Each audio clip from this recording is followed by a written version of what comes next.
बाकरानी और गिरदो नवा में गुज़िश्ता रात तेज़ हुआ और गरज चमक के साथ मूसलाधार बारिश ने निज़ाम ज़िंदगी दरहम बरहम कर दिया।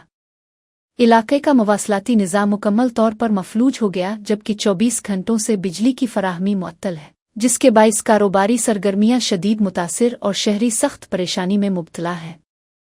खबर के मुताबिक बारिश के बाद नादिरा आफिस मुख्तियारकार आफिस के सामने की सड़क समेत शहर की मुतअद्दिद गलियां पानी में डूब गईं, जिसकी वजह से रिहायशियों को आमद-ओ-रफ्त में शदीद मुश्किलात पेश आईं।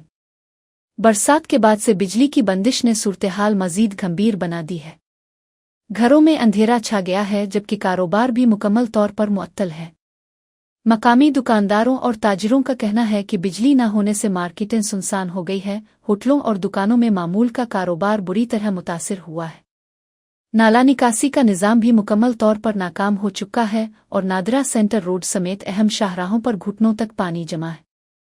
रिहायशियों ने मकामी इंतज़ामिया से मुतालबा किया है कि फौरी तौर पर निकासी आब का बंदोबस्त किया जाए, बिजली की फराहमी बहाल की जाए और मुतासिरा इलाकों में हंगामी बुनियादों पर इक़दामात उठाए जाएं ताकि अवाम को रिलीफ मिल सके।